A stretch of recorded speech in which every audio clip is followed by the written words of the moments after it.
오늘 거룩한 주일 참 잘 오셨습니다. 오늘 출애굽기 말씀 다시 시작합니다. 출애굽기 75번째. 오늘 본문 말씀을 중심으로 삶의 현장을 하나님 나라로 연결시키라. 삶의 현장을 하나님 나라로 연결시키라라는 제목으로 함께 말씀을 나누도록 하겠습니다. 우리가 그동안 묵상했던 출애굽기의 내용을 이렇게 짧게 되짚어볼 필요가 있을 것 같습니다. 먼저 우리가 봤던 출애굽기 1장부터 19장까지의 내용을 보면 이스라엘 백성이 하나님의 놀라운 능력으로 애굽에서 탈출을 해서 마침내 광야를 지나고 그렇게 해서 시내산 앞까지 도달을 하지요.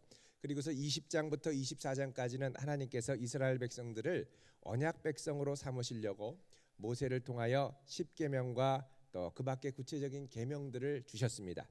이 말씀을 받고 이스라엘 백성이 하나님의 언약 백성으로 언약을 체결하고 그리고 나서 25장부터 30장까지는 하나님의 언약 백성으로서 마땅히 드려야 할 하나님과의 교제, 예배를 위하여 성막을 어떻게 지을 것인지를 하나님이 쭉 해서 설명을 해주십니다. 그래서 25장부터 30장까지는 성막을 세우는 구체적인 설계도를 말씀하셨습니다. 이것을 히브리서 8장 5절을 보면 하늘에 있는 것의 모형과 그림자다라고 말씀합니다. 그러니까 하늘에 있는 설계도를 모세에게 보여주신 것이죠. 근데 하늘 성막을 이 땅에 어떻게 세워야 하는가? 하나님의 의도대로 이렇게 설계도가 주어졌으면 이제 그 다음부터 정말 중요한 것이 있는데 그건 뭐냐면 하나님의 설계도를 이 땅 가운데 하나님이 의도하신 그대로 구체적으로 구현해내는 것입니다.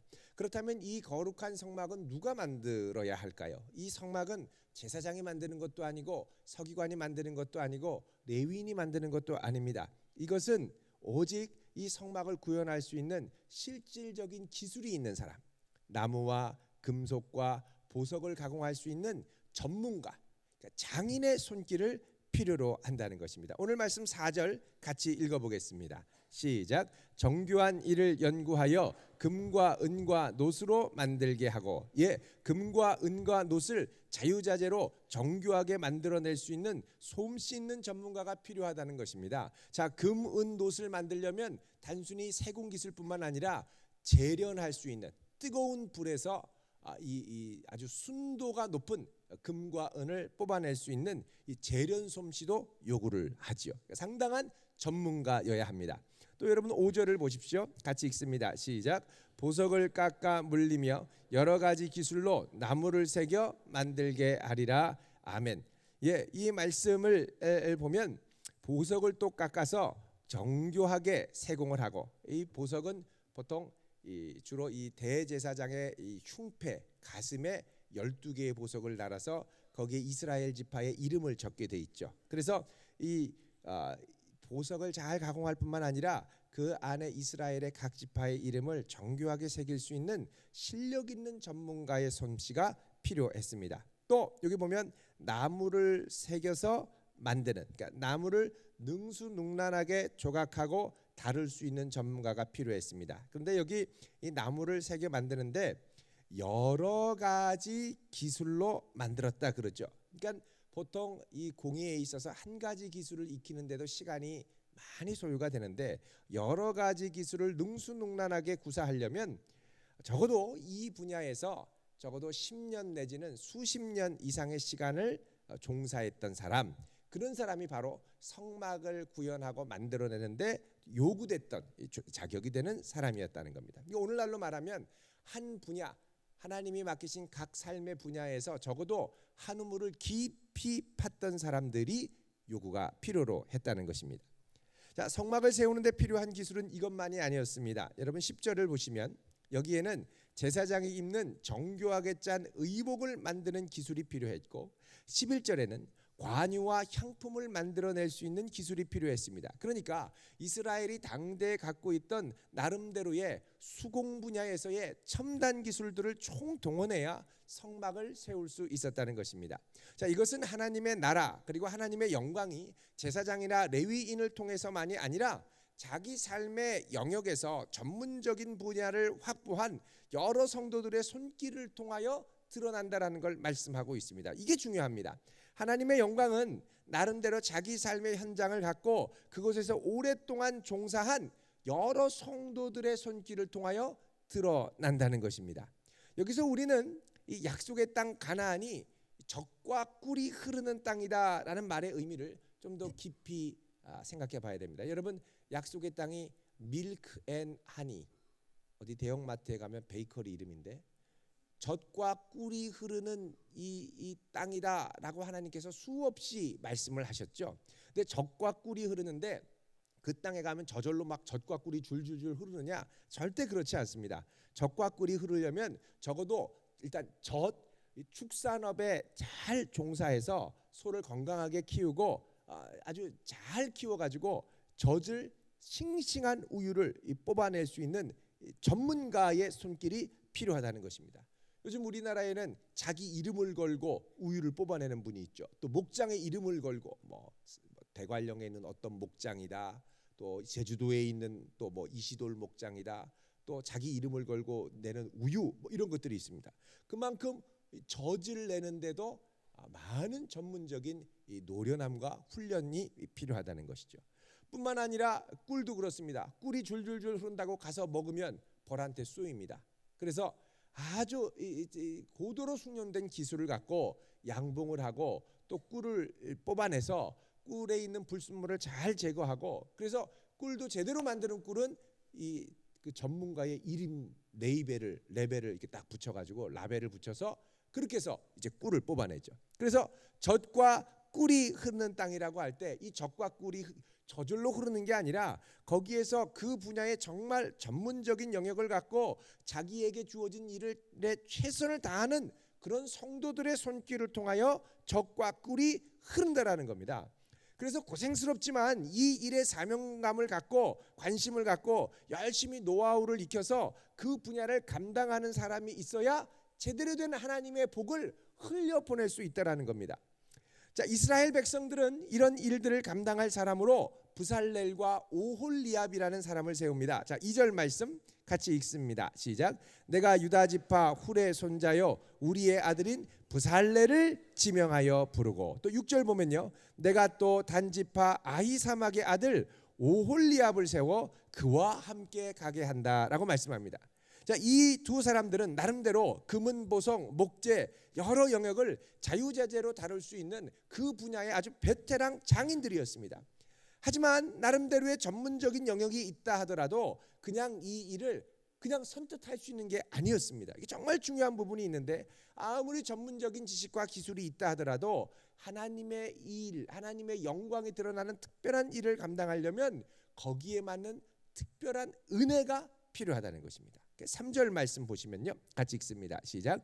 하나님의 영을 그에게 충만하게 하여 지혜와 총명과 지식과 여러 가지 재주로 정교한 일을 연구함. 예, 여기 보면 하나님의 영을 충만하게 해서 지혜와 총명과 지식을 부어준다고 그러죠. 그러니까 아무리 전문적인 지식과 경험이 있다 하더라도 하나님의 성령으로 충만해야 하나님의 의도를 살려서 하나님이 기뻐하시는 뜻대로 자신의 지혜와 총명과 재주들이 최대한의 효과를 발휘할 수 있다는 겁니다. 또 여기 보면 재주로 정교한 일을 연구한다고 그랬죠. 모든 것을 다 알고 있는 사람이 아닙니다. 또 일을 해나가다 보면 부딪히는 분야가 있죠. 그런데 그때 주님이 주시는 지혜와 능력으로 하나하나 그 일들을 차분하게 감당할 수 있도록 하는 힘, 그게 바로 하나님의 영으로 충만한 장인입니다. 그래서 하나님의 영으로 충만하고 이 충만을 위하여 기도할 수 있는 사람 필요하다는 것입니다. 우리가 흔히 우리의 전문적인 일의 분야로 들어갈 때 흔히 하는 생각 중에 하나는 이것이 나의 신앙과는 별로 상관없는 별개의 일이다라는 것입니다. 하지만 오늘 본문 말씀을 보면 우리가 삶의 현장에서 감당하고 있는 이런 일들이 하나님의 영광을 드러낼 수 있는 아주 유용한 도구가 된다라는 걸 알 수가 있습니다. 하나님의 영광을 드러내는 건 목사만이 아닙니다. 또 사역자만이 아닙니다. 모든 성도들이 자기가 처해 있는 삶의 현장에서 그 삶의 제사장이 되어야 합니다. 하나님은 하나님의 일과 세상 일을 따로 분리하지 않으셨습니다. 하나님은 처음부터 온 세상을 만드실 때 그 세상에서 일을 시작하셨던 분이기 때문입니다. 성경을 가만히 살펴보면 하나님이 태초에 천지를 만드실 때부터 우리 하나님은 일을 시작하셨습니다. 어떤 일이냐? 혼돈과 공허가 가득한 이 세상을 아름답고 질서정연하고 의미 있게 만들어 가신 거죠. 여러분, 집에 가면 집이 지금 혼돈과 공허에 처해 있는 분들이 있습니다. 거기를 깨끗하게 다듬고 질서를 만들어내고 정결하게 하고, 이게 거의 하나님의 창조를 닮아가는 새 창조의 작업임을 믿으시기 바랍니다. 빛이 있으라 하면서 싹 쓸고요, 그죠? 모든 먼지는 한 곳으로 모이라, 그리고 싹 또 모이시고요. 하나님의 창조의 역사가 집에 나타나는 거죠. 자, 하나님께서 태초에 이런 질서와 정돈을 하시며 온 세상을 창조해 나가시면서 온 세상을 만들어 가시는데, 그 창조의 클라이막스, 절정에 뭐가 있었느냐? 바로 에덴 동산이 있었습니다. 에덴 동산. 자, 창세기 2장 8절에 보면 뭐라 그러냐면, 여호와 하나님이 동방의 에덴에 동산을 창설하셨다 그럽니다. 동산을 창설하셨다. 동산이라는 건 여러분 이 영어로 가든입니다. 정원을 창설하셨다. 표준 세번역에 보면 이 창설했다는 말을 일구셨다라고 나와 있습니다. 그러니까 하나님은 에덴의 정원을 일구신 겁니다. 그러니까 하나님이 태초에 이 온 세상을 만드시고 동산, 에덴 동산을 만드시고 거기서 정원을 일구신 거죠. 자, 그러면 하나님께서 가지셨던 최초의 이 땅에서의 직업은 뭐냐면 정원사였습니다. 정원지기. 정원을 일구고 가꾸신 거죠. 하나님이 이 땅에 오셔서 정원을 가꾸셨는데, 여러분, 만약에 하나님이 육신을 입고 이 땅에 내려오셨다면 어떤 일을 하셨을 것 같습니까? 예수님이 이 땅에, 하나님이신 그분이 이 땅에 직접 오셨을 때 하나님이 취하신 직업이 있었는데, 그 직업이 뭐였냐면 목수였습니다. 정원을 가꾸고 목수일을 하고 아주 밀접한 관계가 있죠. 여러분, 아주 재밌는 것은 예수님께서 십자가에 달려 죽으시고 나서 부활하셨을 때, 그때 이 예수님을 만나러 왔던 마리아가 부활하신 예수님을 보고 착각한 적이 있습니다. 그래서 뭐라 그러냐면, 한번 보겠습니다. 요한복음 20장 15절.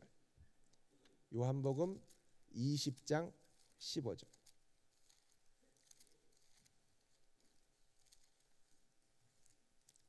신약성경 183쪽입니다. 183쪽. 같이 읽겠습니다. 시작. 예수께서 이르시되 여자여 어찌하여 울며 누구를 찾느냐 하시니, 마리아는 그가 동산지기인 줄 알고 이르되 주여 당신이 옮겼거든 어디에 두었는지 내게 이르소서, 그리하면 내가 가져가리이다. 아멘. 자, 여기 마리아가 부활하신 예수님을 보고 무엇으로 착각합니까? 동산지기. 여러분, 이게 아주 의미심장한 표현입니다. 동산지기가 영어로 하면 가드너입니다. 가드너. 정원사인 줄 착각했다는 거죠. 하나님이 원래 정원사였는데 부활하신 예수님을 보고 그 정원사인 줄 착각한 겁니다. 여러분, 이렇게 일하셨던 하나님이 아담과 하와를 지으시고 동산에 살게 하시면서 이들을 그냥 먹고 놀고 그냥 아무것도 안 하고 그렇게 하지 않으셨습니다. 이들을 창조하신 다음에 어떻게 했냐면 일로 부르셨습니다. 일로. 여러분, 우리 중에 보면 이따금 경제적인 자유를 생애 목표로 하시는 분들이 있습니다. 내가 빨리 경제적인 자유를 얻어서 실컷 먹고 놀고 재밌게 먹고 마시며 실컷 재밌게 살겠다. 여러분, 그게 인생의 궁극적인 목표로 삼을 수 있겠지만 이게 성경적으로 볼 때는 결코 건강한 태도가 아닙니다. 왜냐하면 하나님께서는 에덴 동산을 만드시면서부터 일을 아주 중요한 요소로 넣으셨기 때문입니다. 일이 낙원의 일부가 됐습니다. 어떤 분은 이런 말씀하시는 분이 있습니다. 나는 지금 여기서 정신없이 이렇게 사는데 또 일이 너무 좋고 재밌는데 나중에 천국 가면 심심해서 어떻게 하냐. 천국 가면 할 일이 없고 다 천사들이 시중 들어주고 정말 할 일이 없어서 심심해서 지루하지 않겠느냐. 걱정하지 마십시오. 천국에 가면 하나님이 에덴 동산에서도 아담을 이렇게 바쁘게 하셨는데 일을 주시고 정신없이 바쁠 겁니다. 그러니까 전혀 염려하지 마시고 일단 열심히 믿고 천국 가시기를 축원드립니다. 여러분, 에덴 동산에서 아담과 하와가 엿새 동안 일하고 하루 쉬도록 부름받았습니다. 엿새 동안. 왜 그랬느냐? 하나님이 엿새 동안 창조하시고 하루 동안 주셨기 때문에 사람에게 이런 일을 통하여 하나님의 영광을 드러나게 하신 겁니다. 그러니까 일을 한다라는 건 이게 이제 타락 이전부터 이런 일을 주셨기 때문에 우리가 하기 싫은 일을 억지로 마지못해서 하는 그런 일이 아니라, 일이라는 건 우리 삶의 현장에서 하나님의 형상과 영광을 반영하는 행위라는 겁니다. 그래서 우리에게는 간혹 이 마지못해서 일을 막 할 수 없이 하는, 막 필요 악처럼 여기는 그런 마음들이 있죠. 여러분, 이게 사실은 이 헬라 전통 때문에 그렇습니다. 고대 그리스에서는요, 신들이 인간을 왜 만들었느냐? 신들은 날마다 저 올림푸스 산에 가서 축제하고 술 먹고 잔치하고 방탕하고 놀고 그러려고 인간을 만들어서 이 땅에서의 일이 평안하게 돌아가도록 노예처럼. 그래서 고대 그리스인들은 신들이 인간을 만든 것은 자기들이 일을 하지 않고 인간들에게 일 시키려고 만들었다고 믿었습니다. 그래서 일하는 건 뭐냐? 인간에게 주어진 어쩔 수 없는 숙명적인 운명이자 저주다, 이렇게 생각했죠. 자, 이런 전통에 따르면 사람은 할 수 있는 한 일하지 않고 자유롭게 놀면서 살아야 됩니다. 하지만 사람은 그 창조 원리 자체가 의미 있는 일을 하면서 사는 존재입니다. 여러분, 놀아도 한두 번이죠. 에버랜드 처음 가면 아이들 얼마나 좋아합니까? 그 다음 날도 가보십시오. 얼마나 좋아하진 않고 약간 좋아하죠. 그 다음 날 가보십시오. 다 했다고 싫다고 그럽니다. 그 다음 날 또 데려가 보십시오. 그 다음부터는 에버랜드 가는 게 저주이자 괴로움입니다. 여러분, 노는 것도 한두 번이죠. 계속 놀 수 없습니다. 사람은 의미 있는 일을 하면서 살도록 지음받은 존재들입니다. 여러분, 하나님께서 처음 사람을 지으시고 축복하실 때 뭘 축복했냐면 일할 것을 축복하셨습니다. 자, 한번 보겠습니다. 창세기 1장 28절. 창세기 1장 28절. 구약성경 2쪽입니다. 창세기 1장 28절.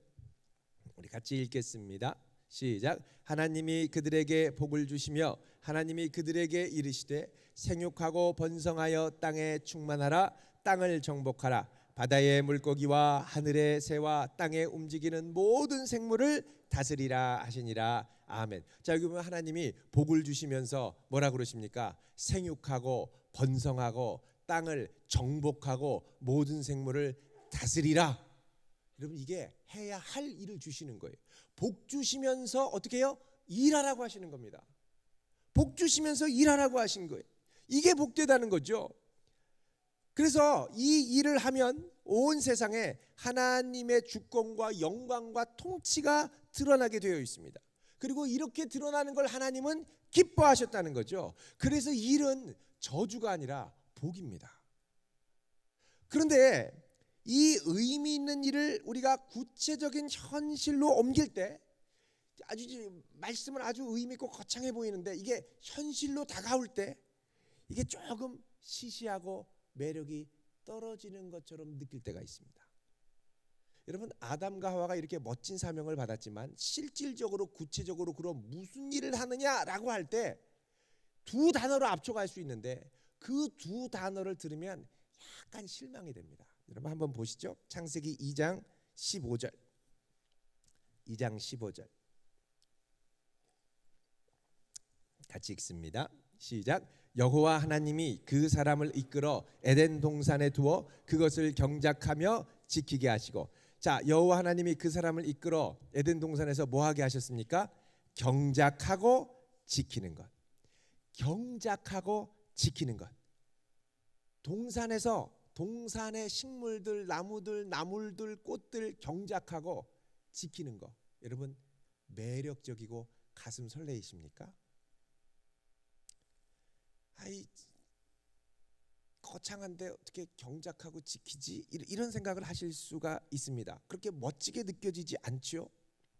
그런데 하나님은 최초의 인류에게 에덴 동산을 관리하고 지키는 걸 통해서 하나님의 통치를 온 세상에 알리는 복된 일로 선언을 하신 겁니다.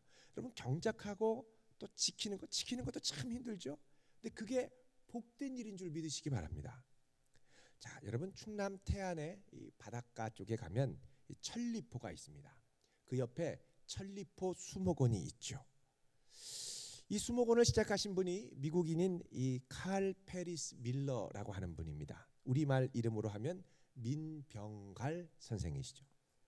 미국 펜실베니아에서 출생한 이분이 개인의 사재를 털어서 태안 천리포 부근으로 와서 여기에 있는 야산 부지를 1962년에 큰 규모로 매입을 했습니다. 그리고서는 1970년부터 이곳을 아름다운 정원으로 가꾸기 시작했죠. 처음에 사람들은 도대체 이 사람이 여기서 뭐 하나 싶었습니다. 그렇게 의미 있는 일 같지도 않고 저렇게 나무를 심어서 뭐 한다냐 이런 생각을 하는 분들도 많이 있었습니다. 이분이 여기에 얼마나 열정을 가졌는지 결혼도 하지 않고 40년을 한결같이 2002년에 작고하실 때까지 변함없이 여기를 지키며 경작을 했었죠. 얼마나 많은 땀과 노력이 들어갔습니까? 여러분 40년간 나무 심고 지켰다고요? 이게 무슨 의미가 인생에 있을까요? 너무 지루해 보이고 열매도 별로 결실도 없어 보이고 효율성의 측면에서는 쓸데없어 보이기까지 했습니다. 그런데 40년이 지나고 50년이 지난 지금 뒤를 돌아볼 때 이 수목원을 가꾸고 경작하는 일은 쉽지 않았지만 정말 가치 있고 보람 있는 일로 변했습니다. 우리나라에서도 전국 각지에서뿐만 아니라 전 세계에서 이곳에 와서 자연의 아름다움을 보고 정원의 아름다움을 보고 감동하고 쉼을 얻고 이 수목원을 통해 하나님 창조주의 손길을 경험하고 돌아갑니다. 자, 이런 종류의 정원사의 일을 바로 아담이 했다는 것이죠. 아담이 에덴 동산을 경작하고 지켰습니다. 다른 점이라고 하면 아담이 천리포 수목원보다 조금 더 힘들었을 것으로 예상이 됩니다. 왜냐하면 에덴 동산에는 천리포 수목원과 다르게 동물들이 있었어요. 아담이 동물원 하나를 더 경영한 겁니다. 코끼리, 타조, 공룡, 리워 야단, 뭐 별의별 게 다 있었겠죠. 고래, 상어 다 관리했습니다. 쉽지 않았습니다. 근데 놀라운 건요, 하나님이 이 세상에 있는 모든 피조물 중에서 유일하게 사람에게만 일을 맡겼어요. 사람에게만 일을 맡겼어요. 그러니까 힘든 일 같이 보이지만 우리가 이 일을 제대로 감당하고 나면 하나님의 영광이 드러나고 거기서 인생의 의미를, 보람을 찾을 수 있다는 것입니다. 그래서 의미 있는 인생에는 반드시 의미 있는 일이 함께 있어야 합니다. 일은 귀하고 신성한 것이죠. 단 우리의 죄성으로 인해서 이 일 자체가 왜곡이 되고 우리의 죄로 인해서 땅이 저주를 받아서 경작하는 게 더 많이 어려워진 것은 사실입니다. 그래서 우리는 분별력을 갖고 주의해야 됩니다. 인간의 죄성 때문에 탐욕에 눈이 멀어서 생산성의 극대화를 꾀하면서 쉼없이 일하는 노예적인, 돈을 위해 달려가는 만몬적인 삶의 패턴을 경계해야 됩니다. 또 나의 쾌락을 위해서 의미 없는 것, 자기만을 위한 일에 모든 것을 다 걸고 뛰어드는 것, 이거 주의해야 됩니다. 자칫하면 의미를 상실한 곤고한 인생이 되기 쉽습니다.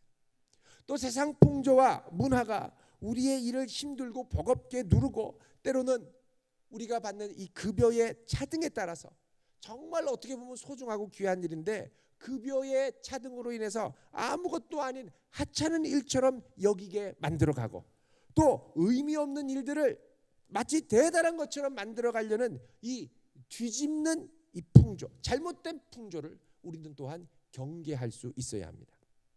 우리가 힘든 육체적인 노동을 하든지 아니면 사무실에 앉아서 업무를 보든지 또 아파트의 구석구석을 깨끗하게 청소하든지 아니면 컴퓨터 보안으로 인해서 이 해커들의 침입을 방어하고 잘못된 정크 파일들을 깨끗하게 청소하든지 간에 또 집안에서 이 살림을 하면서 일을 꾸려가든지 아니면 직장에서 바쁘게 일을 하든지 간에 이 모든 것 안에는 하나님의 거룩한 부르심이 있는 줄 믿으시기 바랍니다.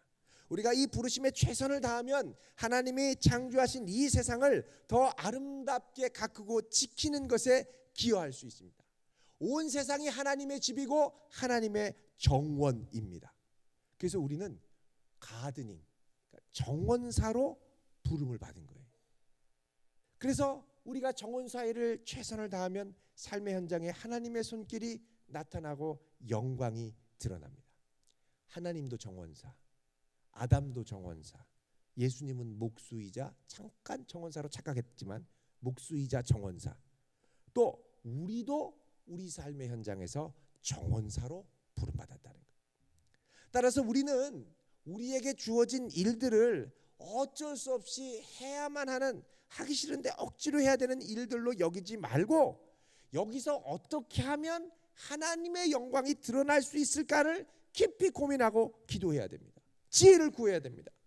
여러분, 하나님의 영광을 드러내려면 내 경험과 지식도 중요하지만 더 중요한 건 브살렐과 오홀리압에게 임했던 하나님의 성령이 나에게 임해야 될 줄로 믿습니다.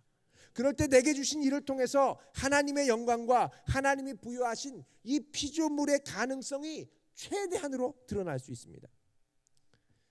영국에서요, 최연소 사업가로 주목받는 이 프레이저 도허티라고 하는 분이 있습니다.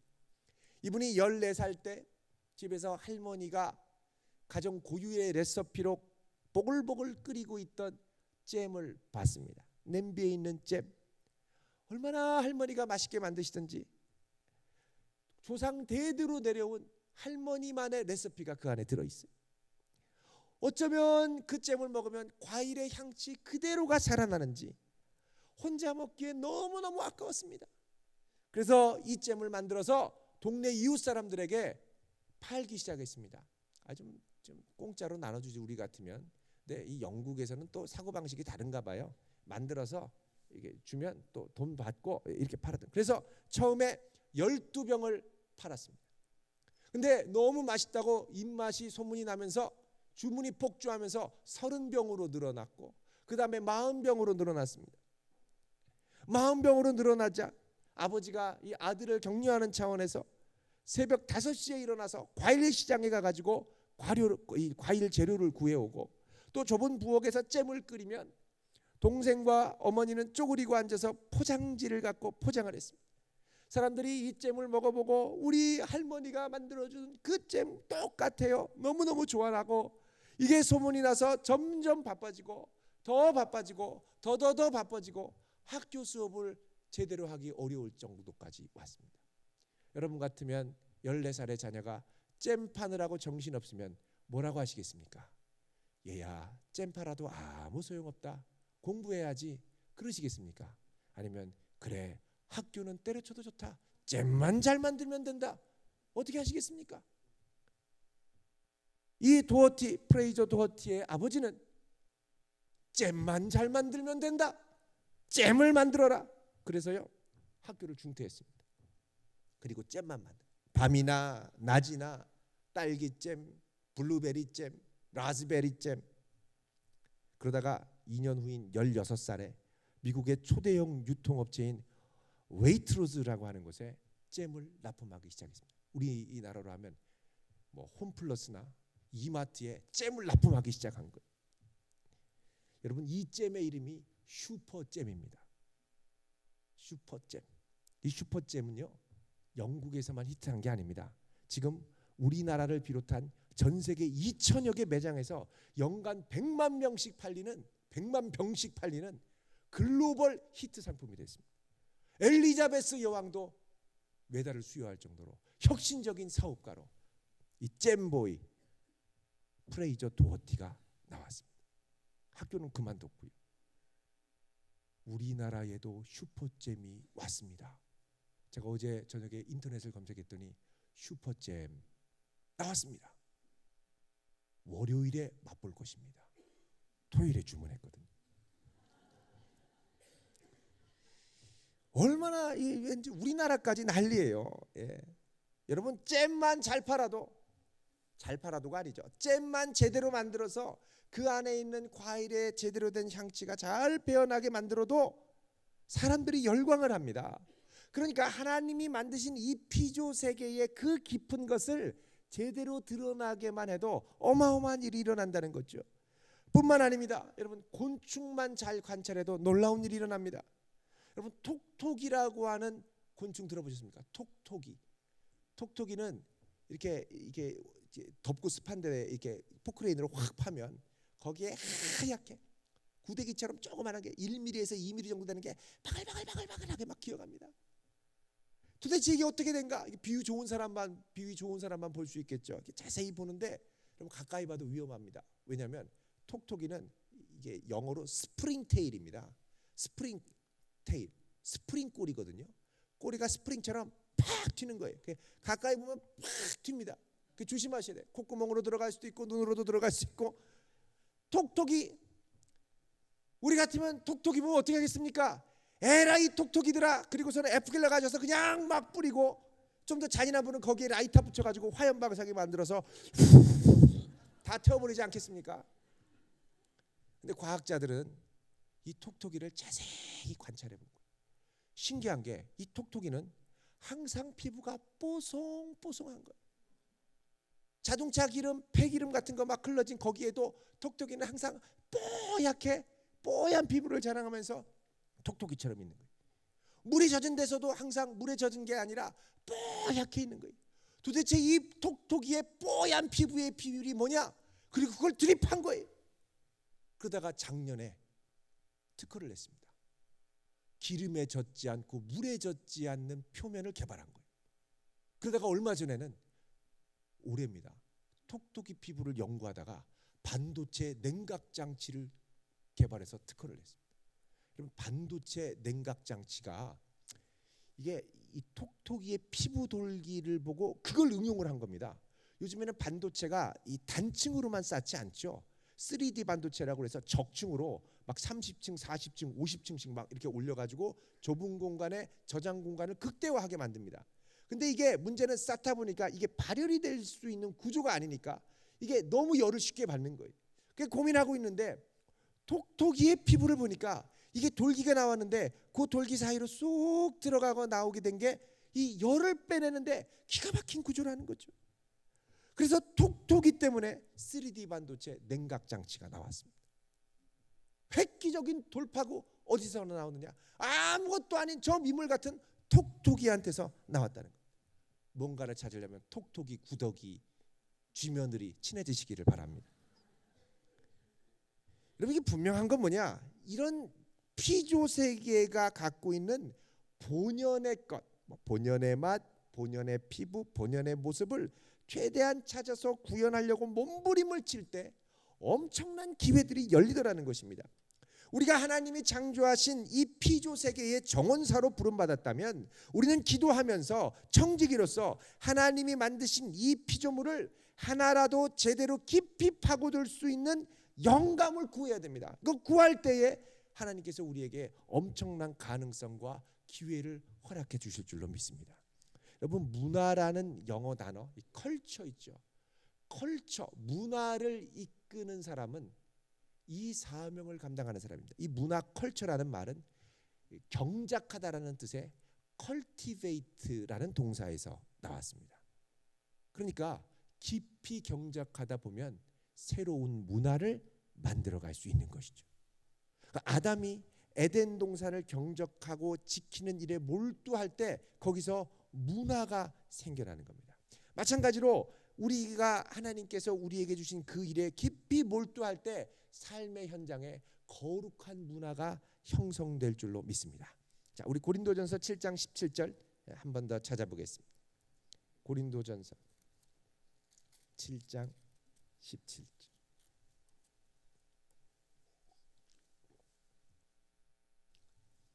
같이 읽겠습니다. 270쪽입니다. 신약성경 270쪽. 시작. 오직 주께서 각 사람에게 나눠주신 대로 하나님이 각 사람을 부르신 그대로 행하라. 내가 모든 교회에서 이와 같이 명하노라. 아멘. 자, 하나님께서 우리 각 사람에게 나눠주신 대로, 나눠주신 은사와 재능을 따라서 하나님이 각 사람을 부르신 삶의 현장에서 그 부르심에 충실하여 최선을 다하라는 말씀입니다. 여러분, 내가 있는 그곳이 에덴 동산인 줄 믿으시기 바랍니다. 에덴 동산이에요. 비록 죄성으로 인하여 타락하고 일의 이 의미가 왜곡되기도 하지만 거룩한 성도가 그곳에서 무릎 꿇고 기도하며 하나님의 영으로 충만해서 하나님의 은혜를 구할 때에 죽어가던 종언이 살아나고 삶의 현장이 살아나고 하나님의 영광이 드러나고 더 나아가 이웃을 섬기고 사랑하는 새로운 길이 열리게 될 줄로 믿습니다.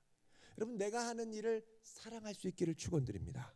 아래 그만둬, 나 때려치고 싶어, 언제 그만둘까, 이게 아니라 그 일을 사랑하고 더 깊이 파고들 수 있기를 바랍니다. 거기에 하나님이 예비하신 놀라운 축복을 발견하게 될 것입니다. 그리고 이것을 하나님의 나라와 영광으로 연결시킬 수 있는 귀한 성도 될 수 있기를 주님의 이름으로 축원드립니다. 기도하겠습니다. 거룩하신 하나님,